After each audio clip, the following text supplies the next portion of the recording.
Olá, tudo bem com vocês? Estamos nós aqui mais uma vez, começando um novo episódio do podcast Mulher Tudo Pode. E hoje a gente vai falar novamente sobre um tema importantíssimo que a gente precisa orientar e conscientizar sobre esse tema, que é depressão e suicídio. Vamos aproveitar o Setembro Amarelo, que foi escolhido como um mês para conscientização do suicídio, que é um tema extremamente importante e sério, apesar, né, da leveza que a gente vai tentar passar aqui para vocês hoje. Porque, segundo a Organização Mundial da Saúde, mais de 300 milhões de pessoas no mundo sofrem de depressão. E alguns dados da Universidade Federal do Rio de Janeiro, 12 milhões de pessoas antes da pandemia sofriam de depressão. E, infelizmente, depois da pandemia, esse número dobrou. Então, estou aqui, eu sou a Verali Ferraz e estou aqui em companhia das também conselheiras Dalva Mascarenhas e Thelma Catani. E vamos receber hoje a psicóloga, doutora Silvia Fernandes Labrunetti. E a gente vai falar sobre esse tema. E, Thelma, você sabia que 9 pessoas, uma sofre de depressão? Pois é, doutora. É um tema assustador, o suicídio. Tivemos aí em Sorocaba um caso recente de um jovem numa escola que chocou mesmo a população e está mais perto do que a gente imagina. Muitas vezes a gente pode conviver dentro de casa com uma pessoa em depressão e a gente não tem nem ideia de que ela está passando por isso. A gente percebeu que a pandemia mudou muito o cenário, não mudou? Sobre como que a pessoa se comporta diante de um depressivo ou como que ela mesma se reconhece. Não é assim, Dalva? É verdade. Doutora, quando você decidiu fazer psicologia? Olha, boa tarde, né, a todas aí, bom dia, boa tarde, boa noite, depende do horário que a pessoa acho que vai ter que dar um corte aí nesse comprimento, né, Bruna? Na verdade, por incrível que pareça, né, as pessoas às vezes não imaginam, né, que o nosso início de carreira tenha vindo assim, mas eu tive depressão quando eu era adolescente. Olha, melhor do que ninguém para falar sobre isso. Sentir na pele. Além de sentir na pele. Eu tive depressão, tive síndrome do pânico, eu era muito nova naquela época, né, já bastante tempo atrás, o conhecimento era diferente, né, enfim, na época eu fui até um psiquiatra, tomei medicação e tudo mais, e foi aí que eu comecei a fazer terapia e gostar, né, daquela profissão, enfim, fui saindo na medicação por conta da terapia, né. Tiveram outros fatores também, eu fiz magistério naquela época que se tinha, né, o segundo grau aí, o magistério. Tinha uma professora que eu adorava muito de psicologia, então assim, estudar psicologia, estudar as pessoas, observar as pessoas sempre foi um ponto forte em mim. Mas com certeza o fato de ter sentido, né, de ter tido depressão e de ter tido histórico familiar de depressão também, me fez ficar mais curiosa com o tema. E existe diferença entre depressão e uma tristeza? Como que a gente pode saber se a gente está triste ou se é realmente uma depressão?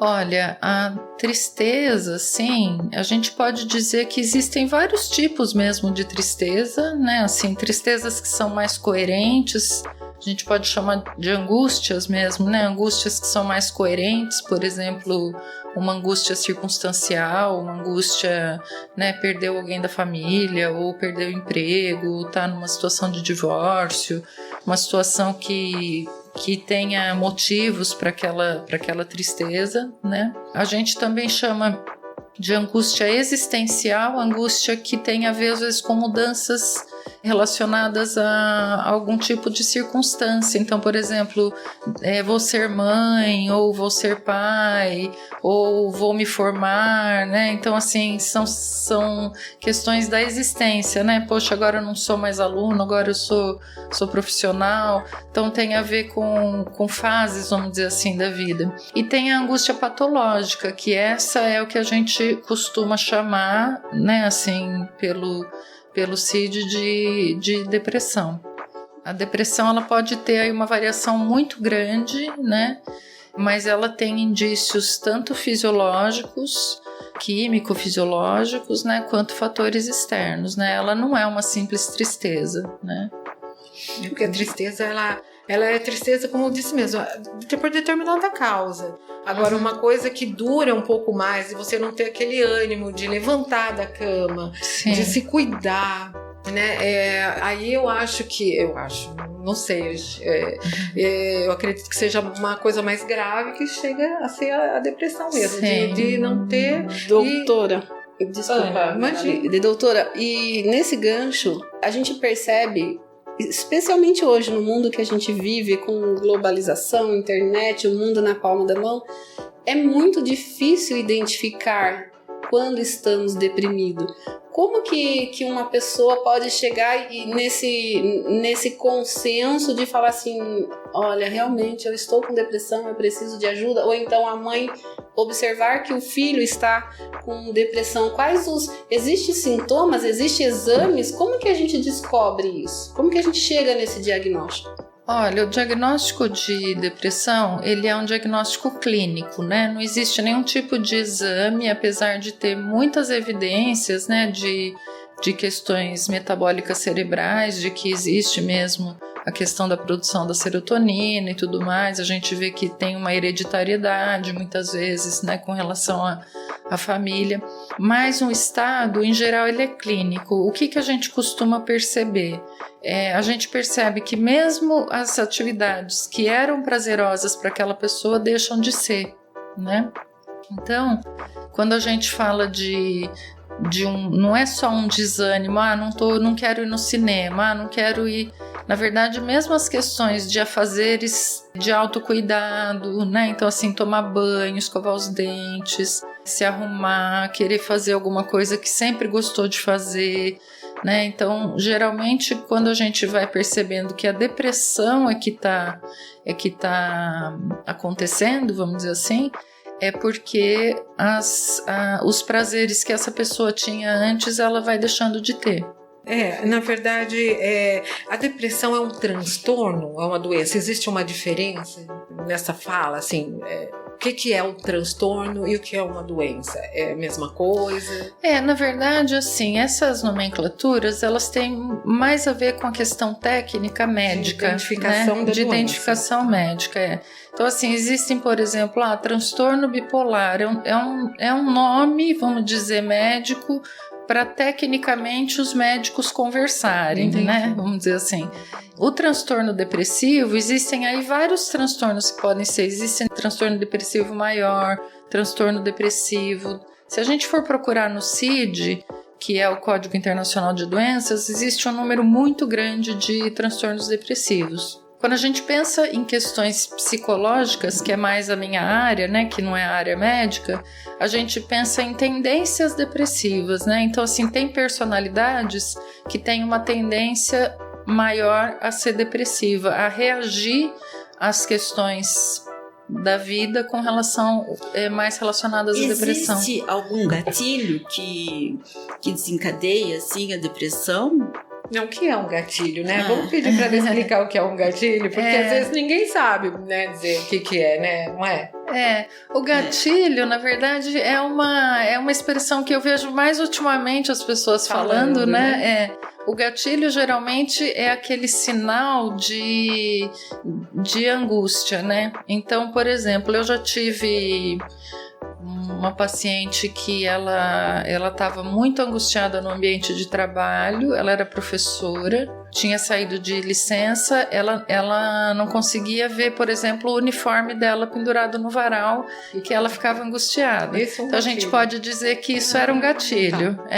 Então, na verdade, assim, o gatilho, em geral, é alguma coisa que faz aquela angústia voltar, aquela angústia retornar. Que lembre uma coisa que você não gosta, que você sofre, traz um sofrimento. Isso. Então é muito comum, assim, as pessoas, por exemplo, se separaram, moravam em alguma casa e ficou muito tempo sem morar naquela casa. Aí a pessoa fala, passa na frente da casa, me dá gatilho, né? Porque na verdade, assim, me faz lembrar coisas que eu não gostaria.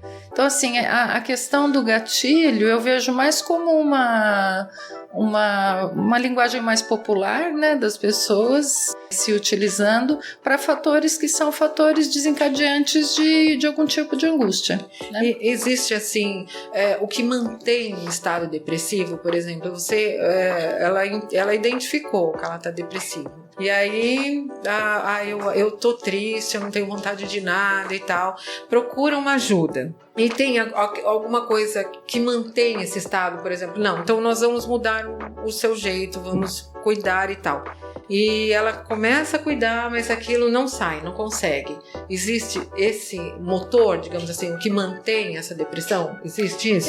Na verdade, tem casos depressivos que são muito agudos, onde a pessoa não acredita na possibilidade de cura, né? Então, ela não acredita na possibilidade de sair daquilo, ela não vislumbra, né, nenhum tipo de percepção. Às vezes, ela não quer, né, sair. Acredita que é o fim. Exatamente. Então, assim, nesse caso, eu trabalho bastante com psiquiatras também, porque eu atendo, geralmente, meus pacientes são pacientes agudos, graves, assim, eu acabei me especializando, né, um pouco nessa área. Então, aproveitando esse gancho, existe, então, graus de depressão leve, grave, gravíssimo. Então, existe. E para cada grau, um tipo específico de tratamento. Um tipo específico de tratamento, um tipo específico de medicação, né? Então, assim, existem pessoas que estão depressivas, mas que conseguem ter uma vida diária, as pessoas podem não estar nem percebendo que elas estão depressivas, quem está na convivência, né? Enfim, ela consegue disfarçar aquilo na rotina do trabalho, alguma coisa assim. E existem níveis onde isso já não é mais possível. A pessoa não consegue mais sair de casa, não consegue, né, ter o mínimo de cuidado e de... Então, eu faço bastante esse tratamento domiciliar. Eu gosto bastante de começar esse tratamento de pessoas que não conseguem sair de casa, né? Geralmente, essas pessoas que não conseguem sair de casa, elas não têm vislumbre nenhum de melhora. Então, assim, ela acha que morrer é mais fácil, que morrer é mais tranquilo, que dá muito trabalho, acaba o sofrimento, Então, às vezes, ela tem uma resistência à medicação. A medicação não é uma coisa simples de acertar, a gente tem que ter muita paciência com medicação também, porque às vezes a pessoa fala assim, eu fui no psiquiatra, ele me deu um remédio e não adiantou nada. Na verdade, existem muitos medicamentos, existem medicamentos muito modernos também, porque existe um preconceito com medicamentos também ainda de falar assim, não, mas eu vou ficar dependendo disso, enfim. Existem muitos medicamentos que têm pouquíssimos efeitos colaterais, mas a pessoa tem que ter paciência para acertar o medicamento que é bom para ela, a dosagem que é boa para ela, e às vezes não existe essa paciência também. Mas sempre precisa de um medicamento? Vai sempre precisar ou tem como só tratar com terapia, por exemplo? Não, tem como tratar só com terapia. Geralmente, quando a gente fala de depressão maior, aí a gente está falando de alguém que a gente indica que vai fazer o que, na verdade, começa a atrapalhar muito a vida dela. Aí o ideal seria acompanhamento com medicação. Mas é possível sair de uma depressão só com terapia, sim. Isso é muito importante, né? O pessoal saber, assim, a minha pergunta, assim, nesse sentido é... Quando chega porque a gente sabe que a depressão, ela atinge não só o corpo, né? Quer dizer, a cabeça, o psicológico, mas o corpo também, né? E o espiritual. Quando começam a aparecer aquelas alergias, minha filha tem isso, quando ela tá muito, muito ansiosa, começa a aparecer alergias aqui, assim. Então eu já percebo que a ansiedade dela tá aumentada. E eu acho que na depressão funciona assim também, por exemplo, tá com o meu estômago, o corpo, ele sente. A depressão, a gente pode dizer assim, que diante desse exemplo que você deu, a depressão, ela é um dos mecanismos de defesa. Então, algumas pessoas usam como mecanismo de defesa problemas no corpo, psicossomáticos, por exemplo. Outras pessoas utilizam a neurose obsessiva compulsiva, ficam com mania de organização. Então, na verdade, assim, a depressão é como se fosse uma reação do organismo. Então, assim, algumas pessoas reagem com depressão, outras pessoas reagem com transtorno obsessivo, outras pessoas reagem, né? Então, quando a gente fala da depressão em termos, assim, mais psicanalíticos, a gente usa isso mais como mecanismo de defesa, né? Então, assim, é uma forma da pessoa se defender daquilo. Existem outras formas, né? De estresse, né? Na verdade. E quais os tipos de terapia que tem para depressão? Comportamental. Cognitivo-comportamental. É que lendo uma reportagem de um psiquiatra, ele defende que a melhor terapia é a cognitiva comportamental. Porque muda o pensamento, e tem outros tipos também de meditações e tal. Né? Ele fala isso. Na verdade, olha, eu posso dizer que vamos fazer assim... uma pergunta diferente, então. Qual que existe, além dessa comportamental, tem outras? Tem outras, de um modo geral. Eu acho assim, muito cuidar difícil. de uma horta. Cuidar de uma horta é uma terapia para alguém com quadro depressivo? Olha, se a pessoa já está com quadro depressivo, provavelmente ela não vai nem querer saber da horta, né? Porque às vezes as pessoas falam assim... A gente ri, mas mas assim, pra ficar mais leve, a gente ouve às vezes a pessoa falar assim: ai, tanta gente queria estar no seu lugar e você aí reclamando, não sei o que, né? Vai fazer crochê, vai cuidar de uma planta, não vai entender né? isso, né? Na verdade, a pessoa com quadro depressivo, às vezes ela até admira. É muito comum a gente ver relatos assim, a pessoa olha na televisão e fala: nossa, olha, eu queria estar com vontade de fazer aquilo, né? Na verdade, é uma perda de vontade de viver, né? Então, assim, quando a gente fala de cuidar de uma horta como sendo terapêutico, ou fazer um crochê como sendo terapêutico, é claro que cada pessoa encontra algumas atividades que são atividades que fazem bem para ela, né? Mas não terapêuticos no sentido de um tratamento. O ideal é que essa pessoa seja levada por um terapeuta para ir encontrando esses caminhos e mais medicamentosos, né? Para que ela consiga sair desse quadro, então. Sim. Agora, geralmente, na depressão mais profunda, a pessoa, às vezes, ela já até tinha essas atividades e ela foi parando de fazer. Então, na verdade, a gente começa a perceber que ela melhorou porque ela tá voltando a fazer, né? Então, assim, pensando nesses tipos de terapia, né? Na depressão aguda, terapias que são assim manuais, esse tipo de coisa são, na verdade, elas desestimulam. A pessoa tem vontade até de fugir, porque ela quer paz e tranquilidade, né? Então, assim, quando a gente fala de tipos de terapia, eu posso dizer que existem, assim, muitas abordagens na psicologia, né? Todas as abordagens são muito sérias, né?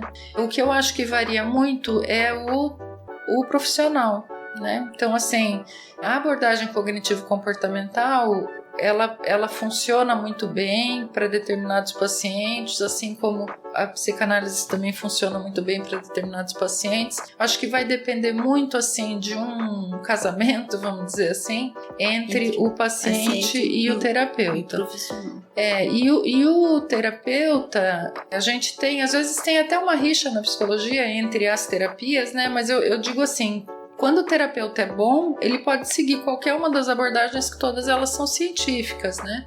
Então, assim, infelizmente na nossa área, e não só na nossa área, a área da depressão, por exemplo, existem muitas outras profissões que não são da área da saúde, que acham que conseguem dar conta, por exemplo, de fazer um coaching que resolve, e na verdade ele pode até estar atrapalhando o tratamento, né? E piorar a situação.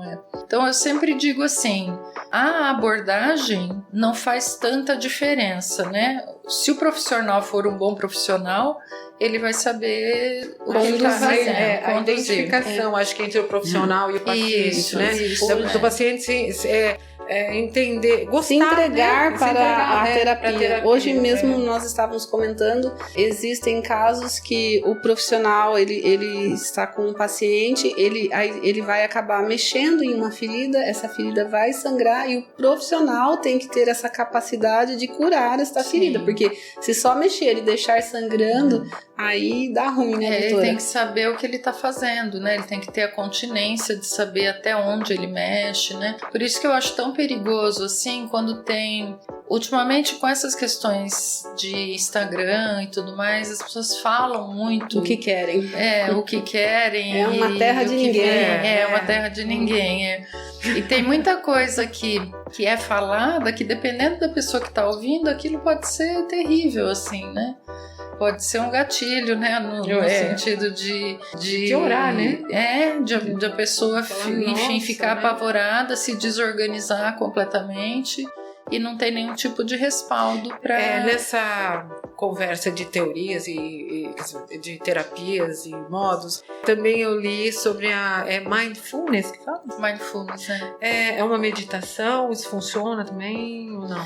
Olha, eu conheço pouco sobre mindfulness, eu sei que é da área da comportamental, eu conheço um psicólogo que é muito bom nessa área, que é o Dr. Felipe Vasconcelos, mas é uma área que eu não conheço. Inclusive assim. teve um ano passado, o semestre passado na Uniso teve sobre mindfulness, mas para falar sobre isso na semana da psicologia, eu não consegui o que a gente tem muito, que o mindfulness é um desses fatores, eu nunca me aprofundei nisso, mas o que a gente tem muito em psicoterapia e na psicologia de uma maneira geral são aquelas abordagens que são preventivas, né? Então, assim, cuidar da saúde mental como prevenção isso que é sempre importante. Então, essa coisa de ter alguma coisa para ser, né? De ter alguma coisa que seja terapêutico, ter um momento seu, atividade física e tudo mais.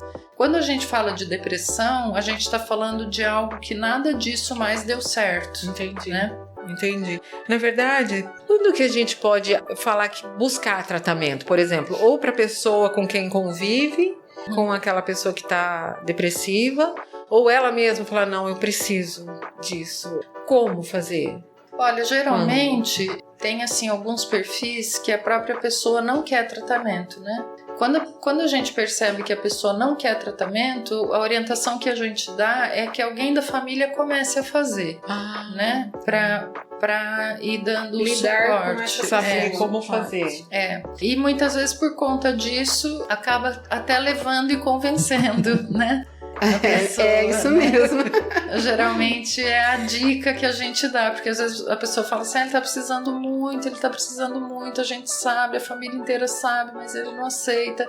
Eu sempre falo, então procura alguém da família começar a fazer ou a família começar a fazer. Para tentar conviver e saber como abordar a situação. E às vezes aquilo até começa a chamar mesmo a pessoa, às vezes até resolve fazer. Até mesmo para não condenar, né? Você não tem fé em Deus, muitos queriam estar no seu lugar, você tem tudo, porque é o perfil do ser humano acabar querendo, não sei se julgar, mas colocar em situação, você tem carro, você tem casa, você tem filho e você tá aí reclamando da vida. Não é natural, não é nem por maldade. Eu acho que esse preconceito com a depressão é o mais difícil, assim, no sentido de que é coisa de vagabundo, é coisa de quem tem preguiça de trabalhar, é coisa de quem tá com preguiça de estudar, de que não corre atrás, porque tem muito isso, né? Você tem tudo, você tem casa, tem comida, tem pai, tem mãe, e na tem verdade duas pernas, dois braços. E na verdade a questão ela é muito mais profunda do que isso, né? Tanto é que a gente vê pessoas milionários, enfim, que se suicidam. Sim.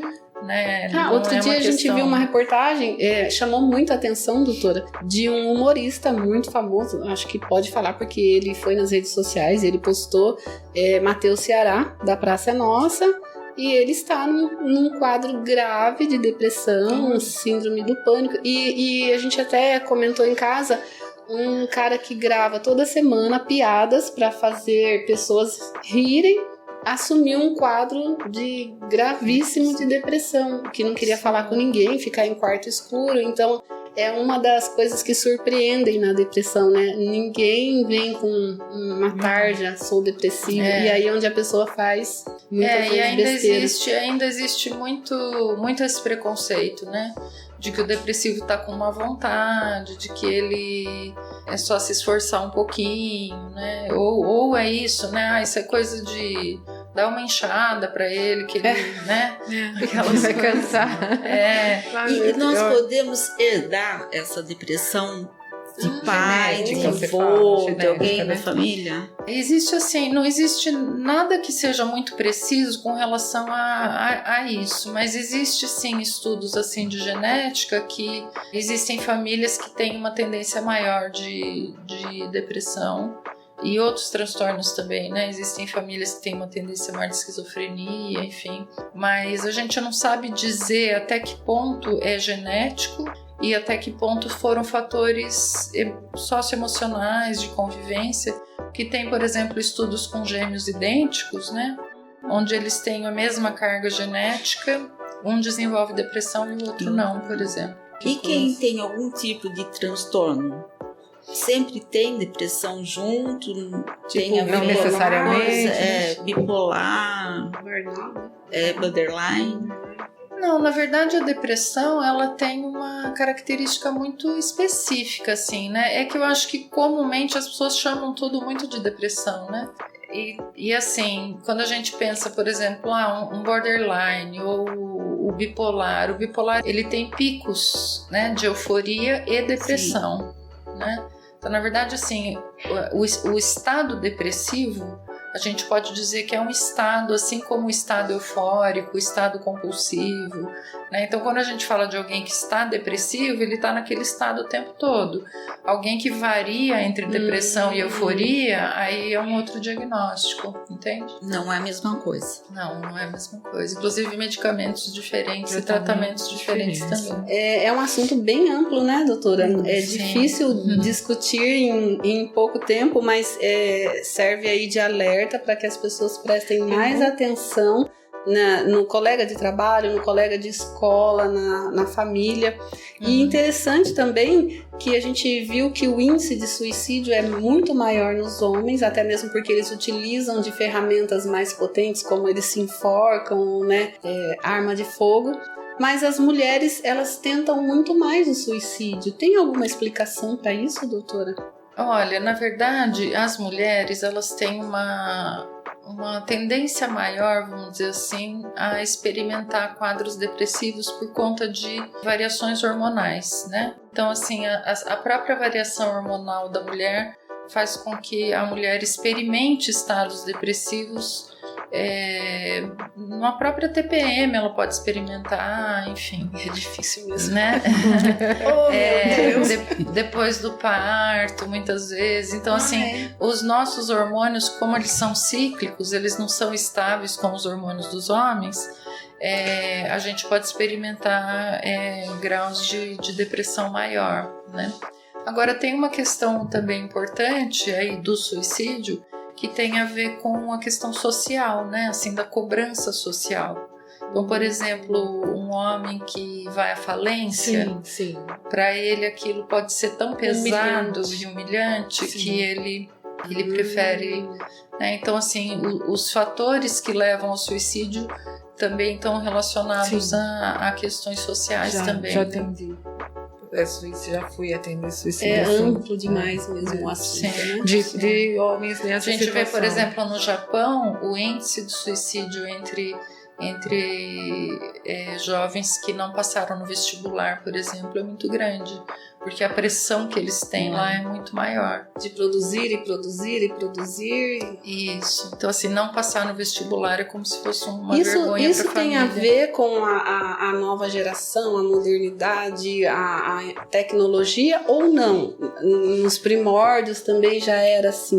Mudou-se por conta de tanta loucura que a gente vive hoje? Olha, é difícil a gente precisar o que é que mudou e o que é que não mudou, porque mudaram muitas coisas. Uma delas é o tabu de falar sobre o tema, né? Então, por exemplo, antigamente, uma pessoa que morria, uma pessoa que se suicidava, às vezes a família nem contava, né?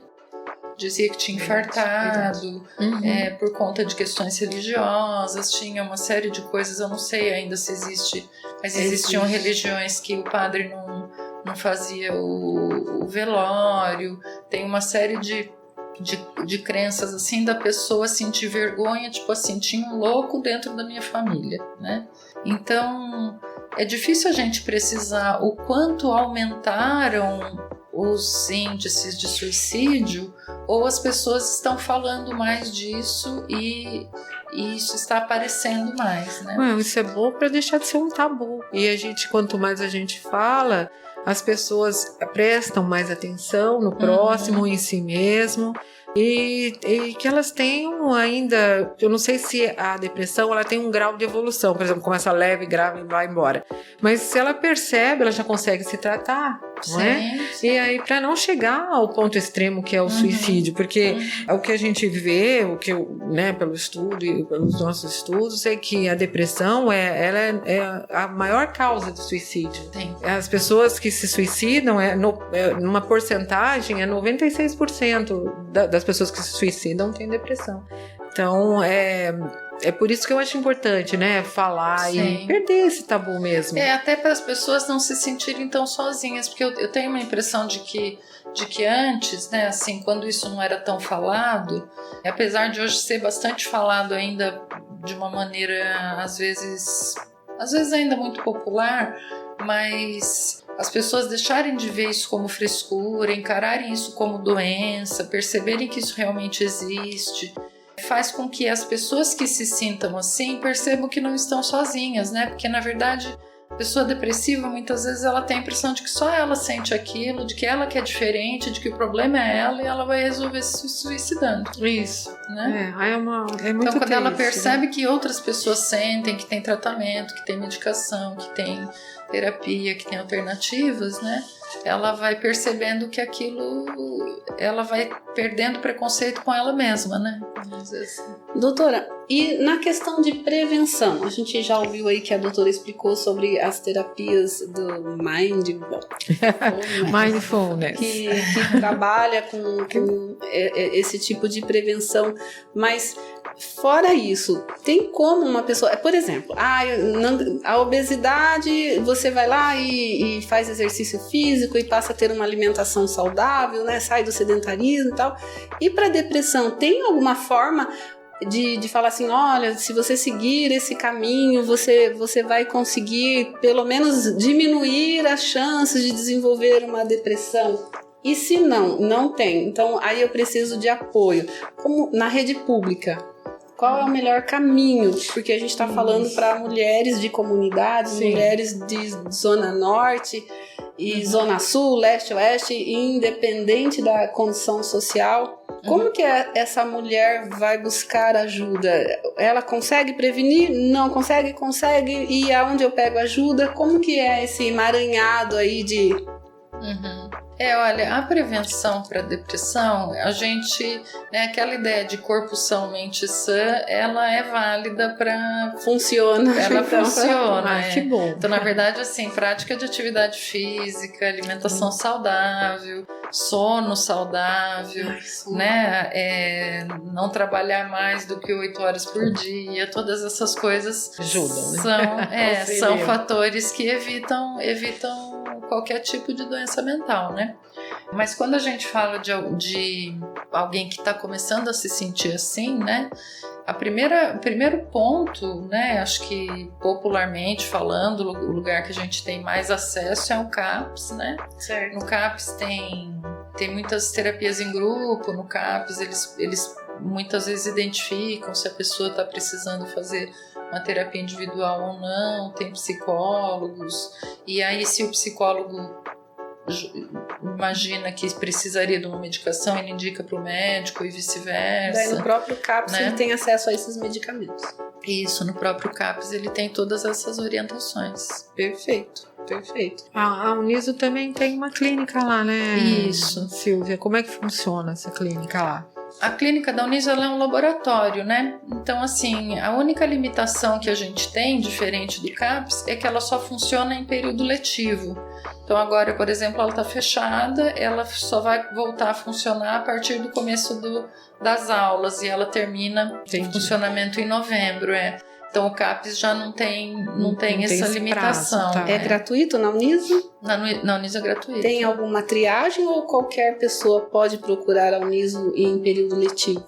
Na verdade, qualquer pessoa pode procurar, tem os horários de plantão. Nesses plantões é que são feitas as triagens, porque a gente faz às vezes uma triagem, por exemplo, a gente dá preferência para pessoas que têm algum tipo de vulnerabilidade social. Então, às vezes a pessoa procura e a gente sabe que ela tem um convênio, por exemplo. Então a gente fala, então procura o convênio, a gente encaminha para alguém do convênio, para realmente ficar um trabalho mais comunitário, né? Para ter uma continuidade, né? Você não tem uma interrupção, né? Porque é importante a continuidade. Sim, né? Tem sentido. Para quem está na depressão, existe saída então? Existe saída. Apesar de a pessoa muitas vezes não acreditar, né? A pessoa muitas vezes as pessoas estão falando, o médico, o terapeuta, né? É importante ela entender que se ela está seguindo o que o médico diz, o que o terapeuta diz, vai passar. Ai, que ótimo, assim, que mensagem você passa para as mulheres, assim, nesse sentido, que eu acho que você já até falou, mas repita para as mulheres que estão nos ouvindo, o que elas podem fazer, que mensagem você passa para elas? Olha, eu acho que a gente pode pensar em uma mensagem assim. Eu não gosto muito da gente pensar naquela coisa, sabe, da vida ser cor-de-rosa. Na verdade, a vida é muito difícil, né? Barbie, não, doutora Barbie, não existe esse mundo. Então, eu acho que assim, é importante a gente entender que a vida é difícil, né? Que a vida é difícil para todo mundo, que tem momentos que são mais difíceis, mas que principalmente a ciência está aí para ajudar nesse sentido, né? E que é importante a gente deixar de lado muitas vezes os preconceitos e ir atrás do que a ciência está dizendo, ir atrás do que a gente pode de recursos para ajudar a vida a não ser tão difícil quanto ela é. E especialmente nós, mulheres, temos que começar a enxergar que nós somos seres humanos também. A gente não precisa ser forte o tempo todo, ser mulher maravilha o tempo todo. Nem dá. A gente pode dar uma choradinha também, a gente deve. A gente deve, porque não é fácil. E a gente vai passar por momentos bons, como vamos passar por momentos ruins, e são fases, né? E na verdade é um mito achar que chorar é fragilidade, né? Pelo contrário, né? Não é? Exatamente. Obrigada, doutora. Aliás, linda, doutora. Quando falou a professora, fiquei esperando uma bem senhorinha e veio uma loiraça linda dessa. Eu sou suspeita para falar, porque ela é muito querida para mim, foi minha professora no ano passado. Mas eu só tenho a agradecer. Obrigada de coração. A gente entendeu que o assunto é muito amplo e a importância da conscientização da sociedade. Precisa de uma rede de apoio, né? Obrigada mesmo, de coração. Eu que agradeço. Bom, gente, eu queria agradecer a participação de vocês, né? Queria dar uma força aí pro podcast, né? Que seja um sucesso. E fico à disposição aí para dúvidas, né? Qualquer esclarecimento, enfim. Fiquei muito contente com o convite. Nós que agradecemos, viu, doutora? Foi um prazer tê-la aqui conosco. Olha, Silvia, eu quero agradecer muito a tua presença. Adorei ter você aqui com a gente, viu? A gente está encerrando esse episódio. Quero agradecer a Câmara mais uma vez, as conselheiras que estão aqui. Nos acompanhem no próximo episódio, assim, que vamos falar sobre a importância da alfabetização como forma de empoderamento, já que o conhecimento e a educação são as molas propulsoras das grandes escolhas, principalmente para uma vida de liberdade, exercício da nossa cidadania, né, e na nossa autonomia, para que sejamos sempre o melhor para os nossos próximos aí. Muito obrigada a todos e até o próximo. Tchau!